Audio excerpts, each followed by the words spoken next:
Cuatro cantones de Guayas intervenidos por inseguridad. Daule, Milagro, El Empalme y Naranjal declarados en emergencia. 2 asesinatos en menos de 24 horas. Son 1.278 las muertes violentas este año, el 12% más que en 2019.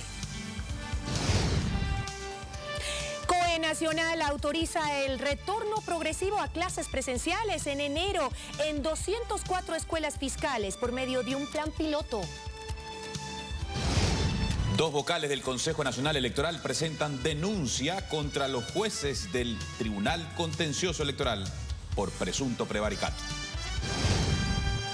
Y más de 500.000 de muertos en Europa por el COVID-19. Confirman que la vacunación empezará el 27 de diciembre.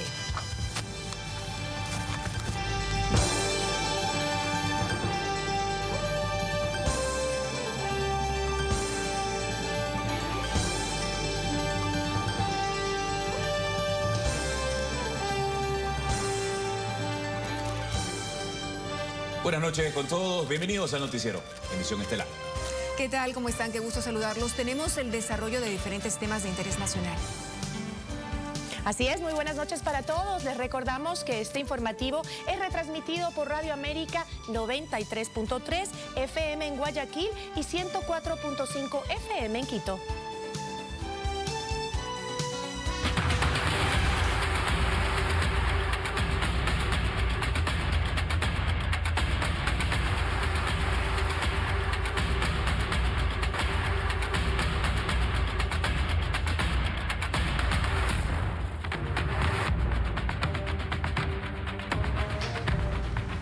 Emergencia en Guayas. Las autoridades decretan la intervención en Milagro, Naranjal, El Empalme y Daule ante la cadena de crímenes, asesinatos y robos. Esto se suma también a las acciones en Durán y Guayaquil, con lo que se confirma que Guayas es la provincia más violenta del país. La intervención obedece al incremento del índice delictivo en los 4 cantones, Milagro, El Empalme, Daule y Naranjal. En este último se realizó la mesa técnica y es en donde las muertes violentas preocupan. Estamos ya al momento, desde el día de hoy ya van a contar con 40 policías de la UMO, que son policías que están realizando todo este trabajo del fortalecimiento en la seguridad, visibilizando los policías en los sectores. Las intervenciones se van a hacer, la presencia del eje investigativo en este cantón va a ser muy fuerte, el eje de inteligencia, por lo tanto los operativos y los resultados los veremos en los próximos días. Dar seguimiento a lo que se está haciendo en estos cantones y sobre todo que las estadísticas de delitos no se incrementen. Sin embargo, hay una realidad. El número de muertes violentas han incrementado en cantones, por ejemplo, como Naranjal. Tenemos cantones como el de Milagro, que está, por ejemplo, en el comparativo con 0, pero ha tenido un ligero incremento, igual también Daule. Pero bueno, para eso estamos aquí básicamente las autoridades, para tomar decisiones y contrarrestar esos números. El alcalde de Milagro, Francisco Azán, reconoce que la delincuencia busca puntos cercanos de Guayaquil y también recalca enfrentamientos entre bandas. Es evidente por la información que tenemos que hay una lucha territorial ahí entre 2 pandillas conocidas aquí en el Ecuador y aquí acaban de manifestar que está dentro de los planes ampliar la intervención en nuestros cantones. La intervención de estos cantones no deja de lado a los demás en un trabajo que espera dar resultados lo antes posible.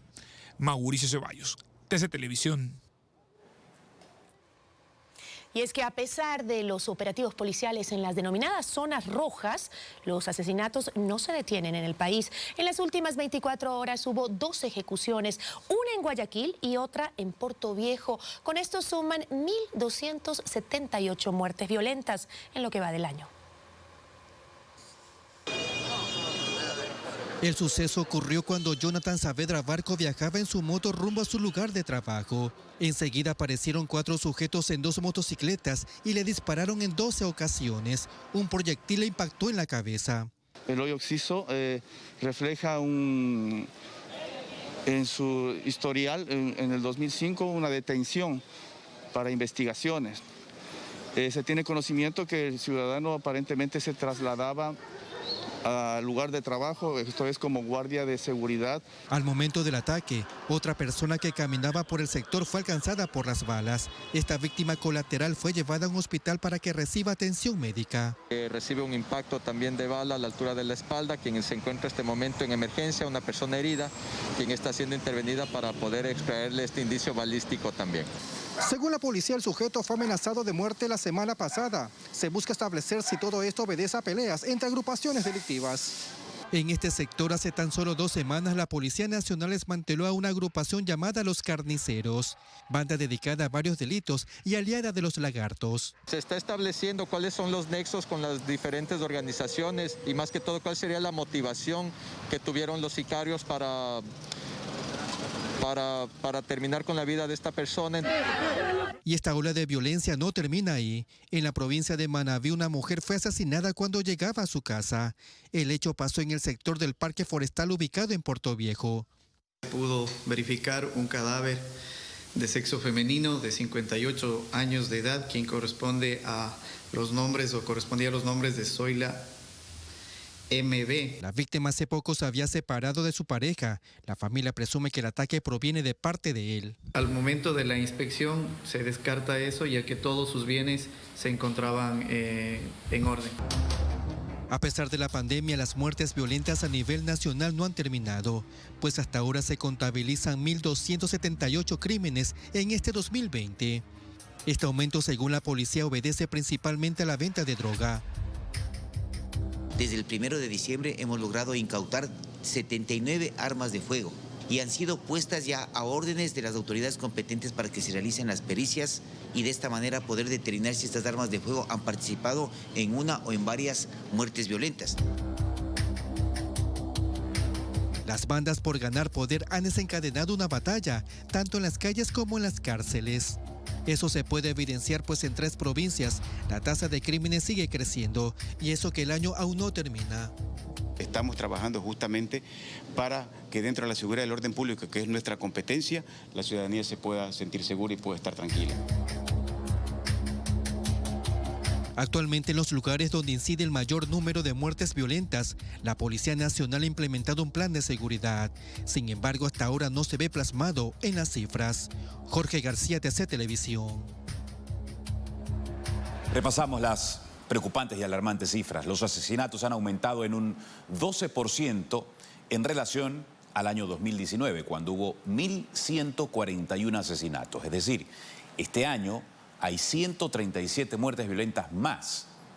Lo preocupante es que de los 1.278 asesinatos hasta hoy, 17 de diciembre, 477 se han reportado solo en la provincia del Guayas, y particularmente en los cantones de Guayaquil, Durán y San Borondón, que comprende la zona 8, en donde son 350 las muertes violentas. Para hablar sobre estas decisiones, estrategias en materias de seguridad en la provincia, en minutos estará con nosotros el general Víctor Hugo Zárate, comandante de planificación de la zona 5. Estén pendientes.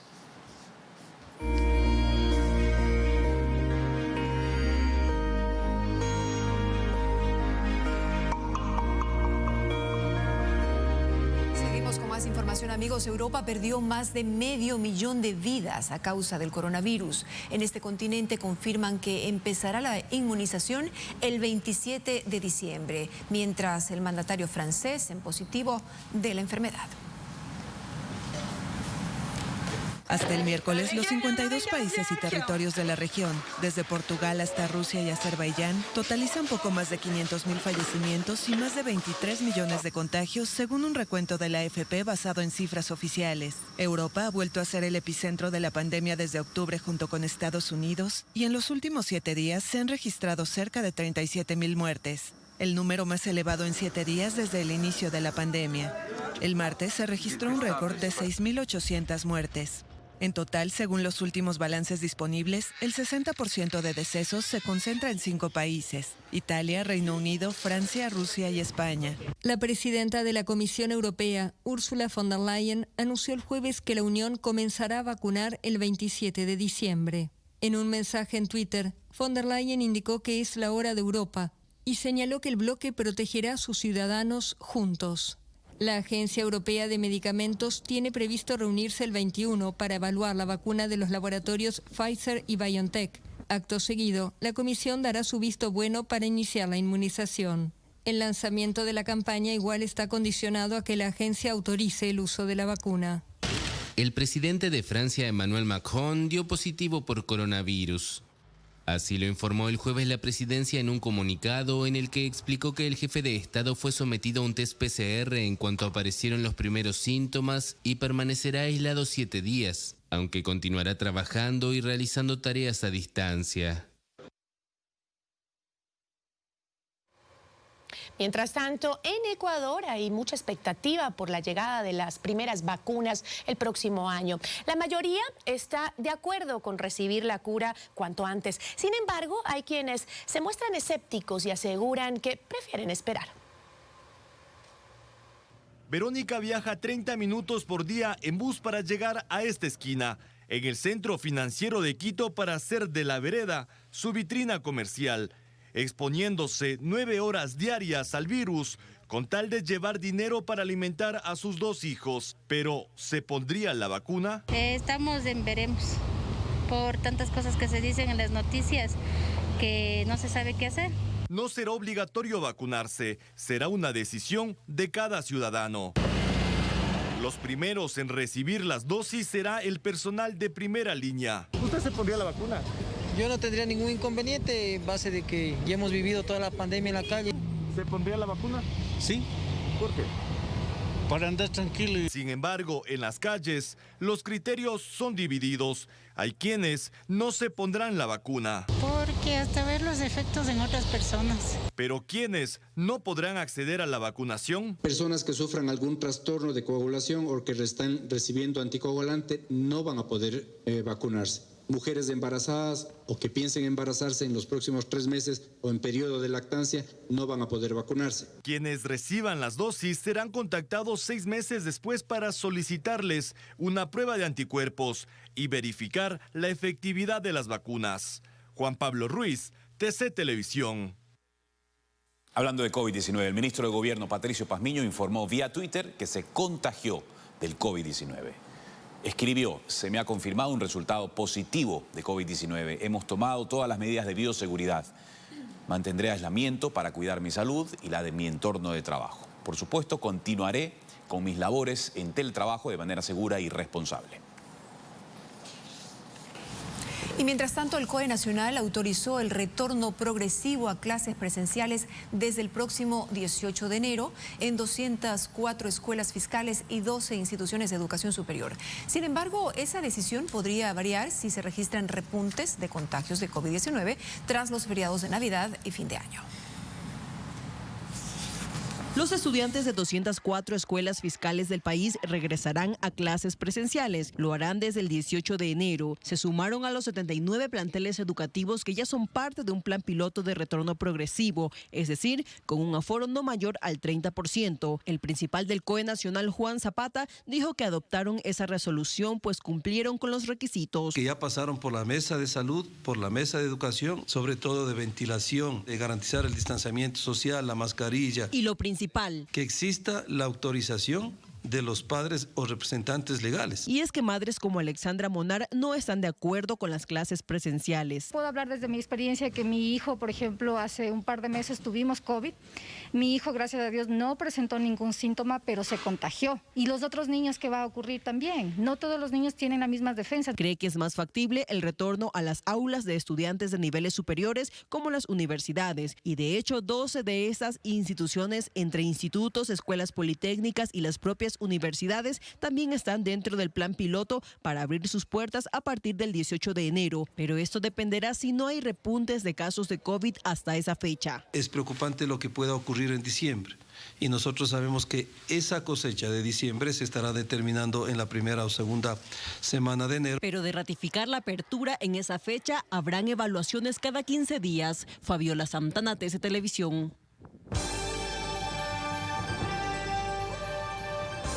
En instantes, vocales del Consejo Nacional Electoral denuncian a jueces del Tribunal Contencioso Electoral. ¿Cuál es la acusación? Se la contamos en minutos.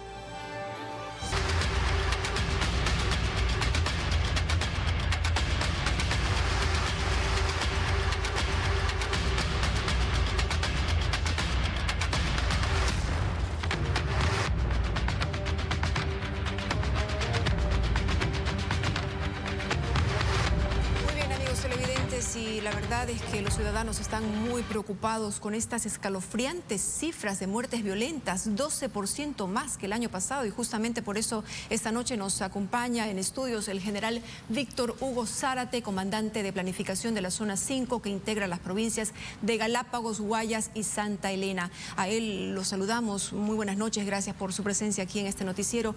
¿Y en qué consiste esta intervención en 4 cantones de la provincia del Guayas? ¿Cuáles son estos cantones?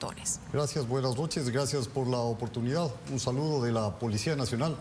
Bueno, básicamente nosotros hemos delineado una línea operativa. Desde que nos hicimos cargo de la zona 5 de planificación, hemos hecho un estudio a través del Departamento de Análisis Delictual y hemos verificado el tema o el indicador más fuerte que tenemos en la zona 5 es el tema de muertes violentas. A la fecha, comparado con el 2019, tenemos más 18 muertes violentas, lo que nos ha permitido delinear una línea operativa. La policía está trabajando y vamos a hacer la intervención en Naranjal, porque en Naranjal es el punto más crítico. Tenemos al momento más 18 muertes violentas. En el Empalme tenemos más 9, tenemos más 3 en Balsar, más 3 en Daule y en Milagro, que sin embargo estamos apenas con una muerte violenta más. Es la que más aporta en el peso delictual que tenemos. ¿Y a qué cree que se debe esta situación? Bueno, básicamente, de acuerdo al análisis que nosotros tenemos, es por la posesión o la pelea de territorio. Muchas de ellas están ligadas al microtráfico, otras por la violencia criminal y algunas tenemos ligadas a la violencia social. El día de hoy, justamente, tuvimos la oportunidad de armar el Consejo de Seguridad Provincial, en donde la policía, líder y por misión constitucional, está liderando este proceso, en donde necesitamos la participación tanto de gobernación como de las autoridades locales, de la empresa privada y las diferentes instituciones del Estado y la ciudadanía en general.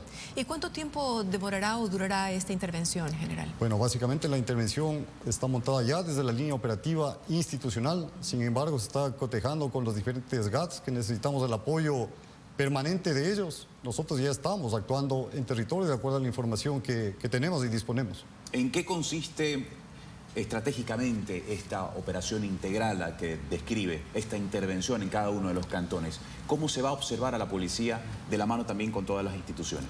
Bueno, básicamente nosotros tenemos los 3 ejes que están involucrados. El eje preventivo, que es el eje que le encontramos en la calle, realizando los controles rutinarios.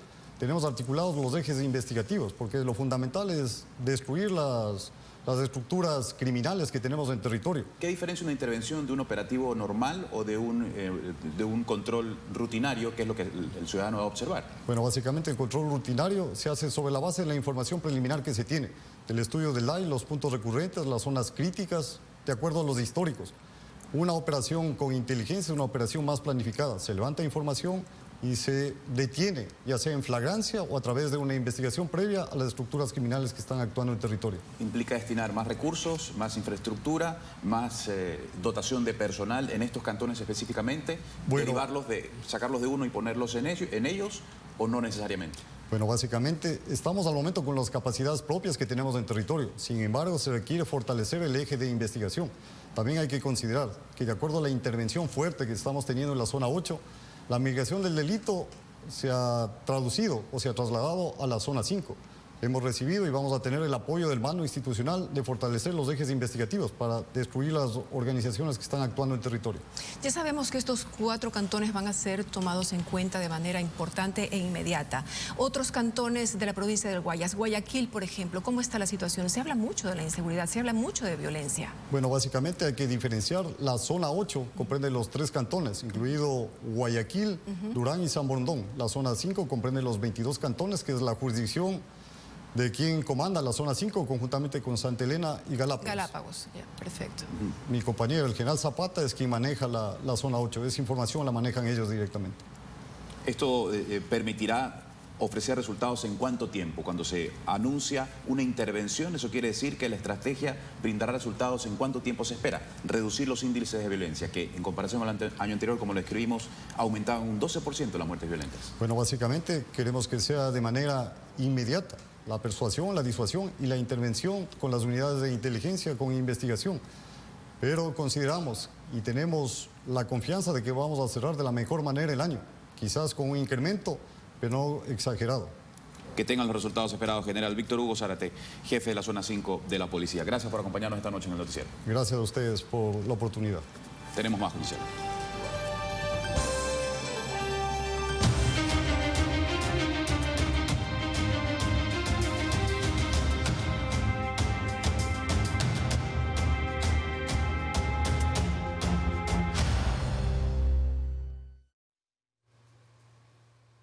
Los vocales del Consejo Nacional Electoral, Enrique Pita y Luis Verde Soto, presentaron una denuncia en contra de los jueces del Tribunal Contencioso por presunto prevaricato. Mientras tanto, el organismo fijó para el 26 de diciembre la audiencia que tratará el pedido de destitución de 4 integrantes del ente rector.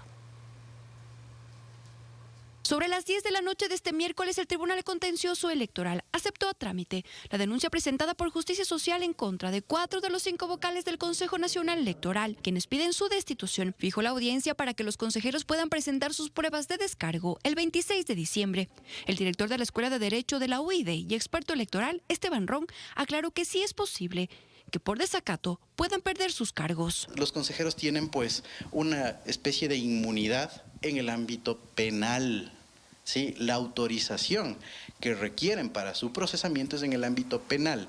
En el ámbito electoral no existe esta inmunidad. ¿Por qué? Porque la naturaleza de la infracción es electoral. Al respecto, el juez Ángel Torres aclara. El tribunal tampoco tiene que esperar a que concluya el periodo electoral para procesar las denuncias. Si es que los señores consejeros han incurrido en infracción electoral y el tribunal les impone la sanción de destitución, pues simplemente tendrán que asumir los suplentes. Frente a estos pronunciamientos, los consejeros Enrique Pita y Luis Verde Soto, a través de su abogado Patricio Cadena, presentaron este jueves una denuncia ante la Fiscalía General del Estado en contra de los jueces del tribunal por supuestos delitos de prevaricato y obstrucción del proceso electoral. El prevaricato lo cometieron en el momento de la emisión de la sentencia y en el momento de determinar una reparación integral que significa cambiar el calendario electoral. Como le digo, nadie puede estar por sobre la ley. Un hecho más que se suma a la pugna que ya es evidente entre el Consejo Nacional Electoral y el Tribunal Contencioso.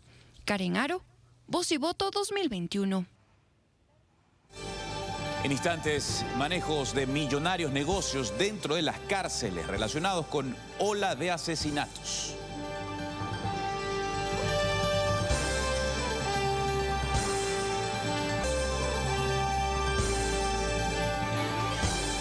Seguimos informando. Le contamos que los agentes de tránsito de Quito, detenidos por supuestamente escoltar a los israelíes en la venta ilegal de insumos médicos, habrían recibido amenazas de muerte. Así lo asegura su abogado, que pide incluirlos en el programa de testigos protegidos porque temen por sus vidas y, según dicen, tienen información relevante.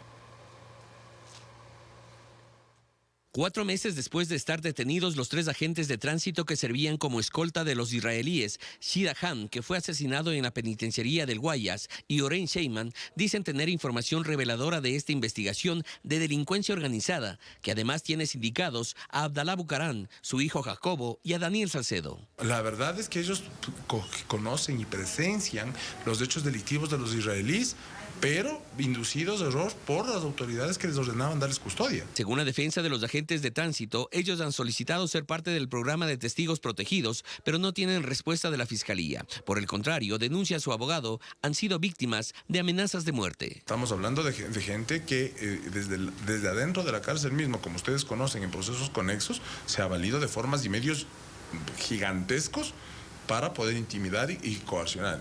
Entendería que puede ser del mismo sujeto israelí.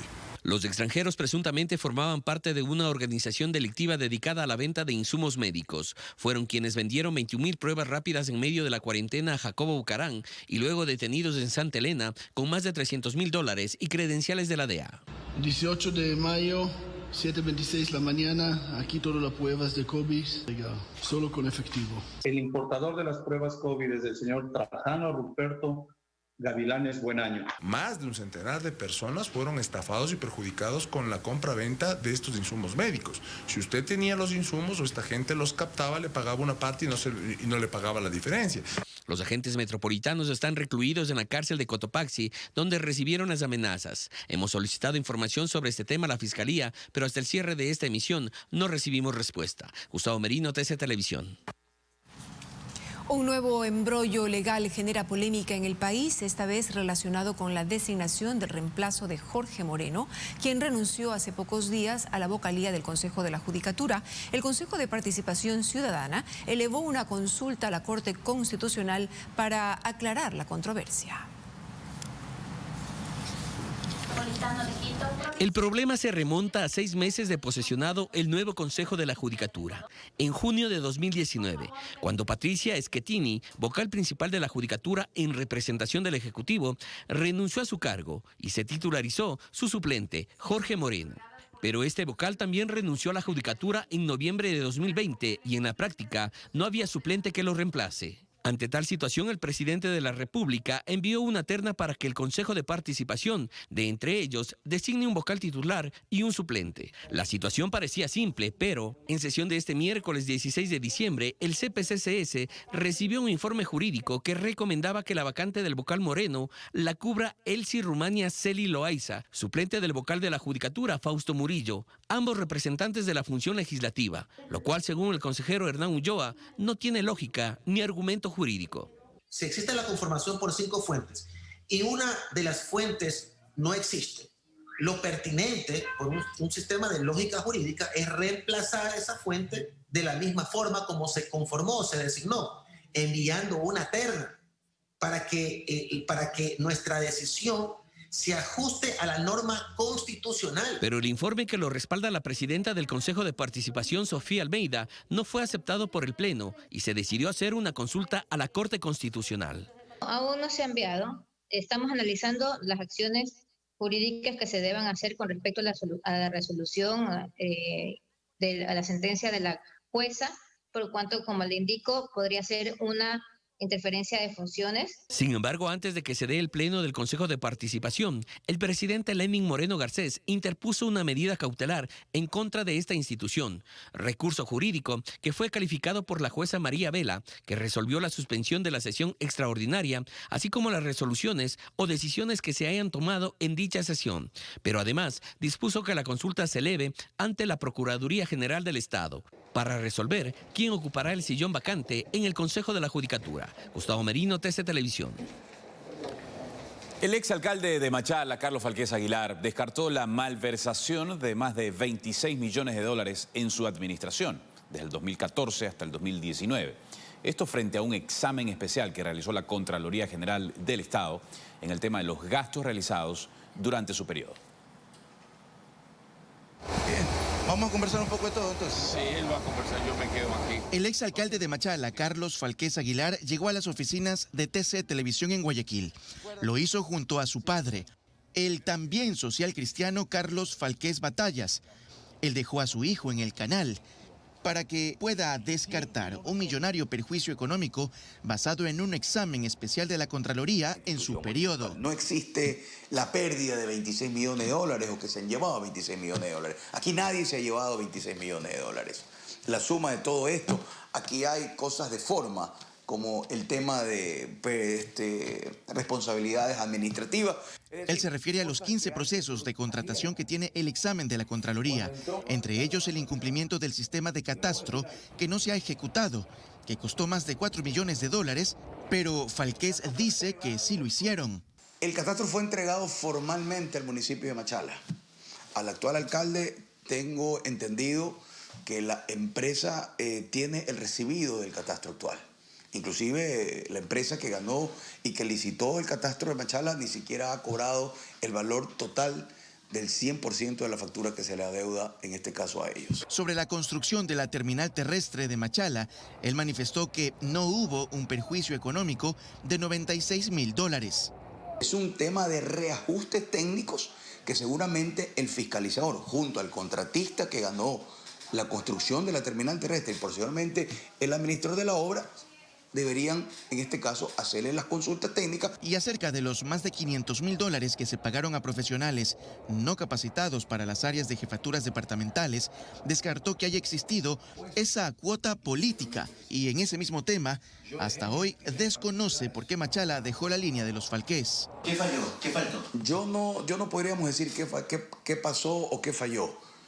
Seguramente la ciudadanía tuvo en este caso, el poder democrático hizo uso de la democracia el día de las elecciones de continuar o no con la línea de los Falqués. Yo no puedo decir si la decisión de los machaleños fue positiva o negativa. Eso lo deciden los machaleños. Yo lo que puedo decir es que en mis 5 años de administración cumplí con Machala. Ahora dice que debe seguir cumpliendo con la ciudad, con un pago de $26.000 que debe al municipio por compromisos ajenos al no estar en las partidas presupuestarias cuando él era alcalde. Emilio Zamora, TC Televisión. Y la Corte Constitucional designó por sorteo a la jueza Carmen Corral para que conozca las acciones extraordinarias de protección que presentaron varios sentenciados por el caso Sobornos. Se trata de un recurso que pueden solicitar personas que consideran que sus derechos constitucionales han sido vulnerados. Esta acción no detiene la ejecución de la sentencia, que ya se encuentra en firme tras ser ratificada por varias instancias de la Corte Nacional de Justicia.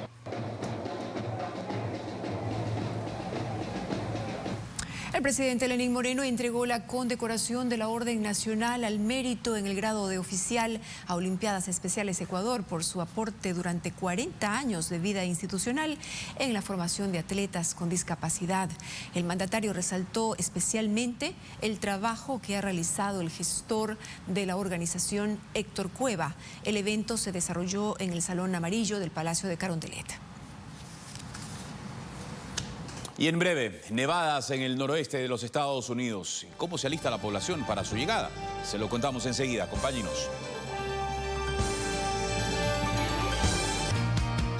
Gracias y buenas noches también. Les contamos que las disputas de poder entre bandas delictivas en las cárceles del país tienen como trasfondo el manejo de millonarios negocios relacionados al tráfico de droga, de armas de fuego y también de extorsión.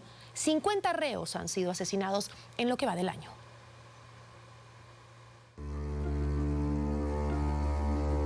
Ríos de sangre han corrido en los pabellones y celdas de las cárceles del país por la pugna de poder territorial entre las bandas delictivas.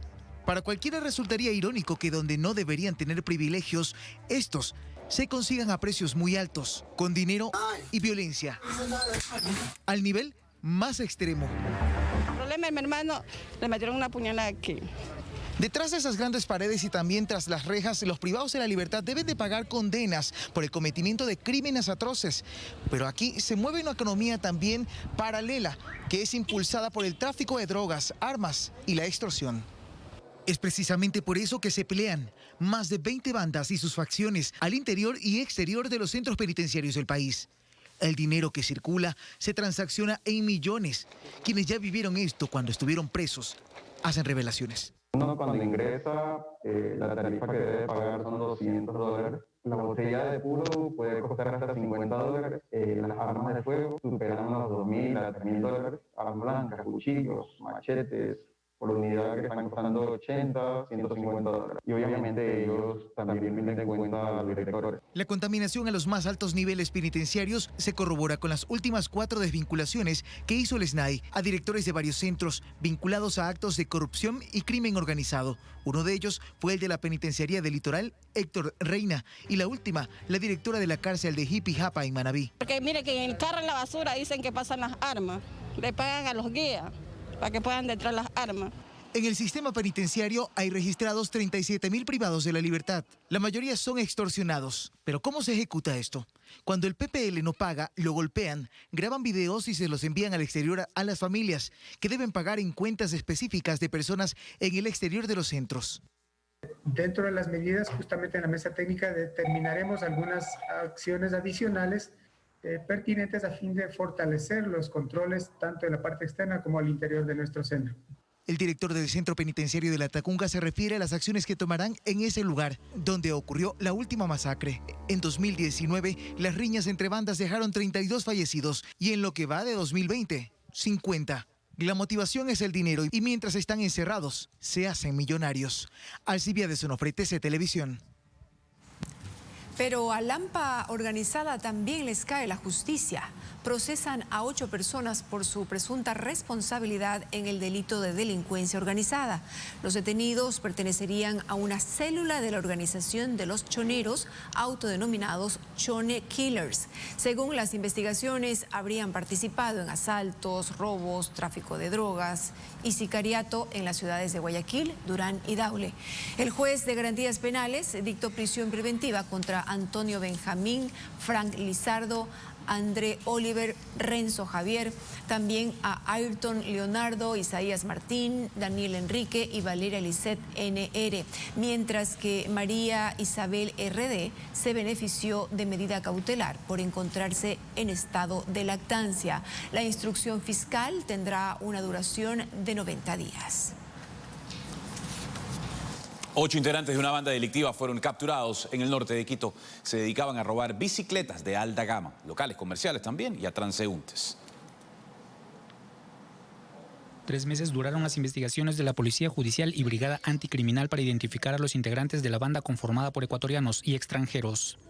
2 ecuatorianos, 3 colombianos y 3 de nacionalidad venezolana. Los 2 ciudadanos ecuatorianos, hombre y mujer, tienen antecedentes delictivos. En este carro los capturados recorrían las calles buscando bicicletas de alta gama para cortar las cadenas y llevárselas, luego las vendían a precios bajos. Bicicletas que a lo mejor valían $1.500, $2.000, los vendían en $100, $200. Sí, lógicamente porque a ellos no les costaba. En poder de los sospechosos se encontraron cajas similares a las utilizadas por repartidores de comida. De esa forma podían moverse sin despertar sospechas, la misma modalidad usada en otros países. Este tipo de casos se están dando no solo en nuestro país, sino en Colombia, y a lo mejor eso están simulando acá o están repitiendo esos casos. Todos los capturados cumplían roles dentro de la organización, desde campaneros y estruchantes hasta los que se encargaban de pintar los objetos robados para su comercialización. Bicicletas desarmadas, bicicletas lijadas y limadas, porque ellos cambiaban la fachada de estas bicicletas, lógicamente, para que no sean identificadas por los propietarios de las mismas. Con las pruebas y evidencias, los aprehendidos podrían ser procesados por robo y asociación ilícita. Fernando Escurra, TC Televisión. Para todos, un abrazo. Hasta mañana. Buen jueves, como siempre. Gracias por su sintonía. Buenas noches.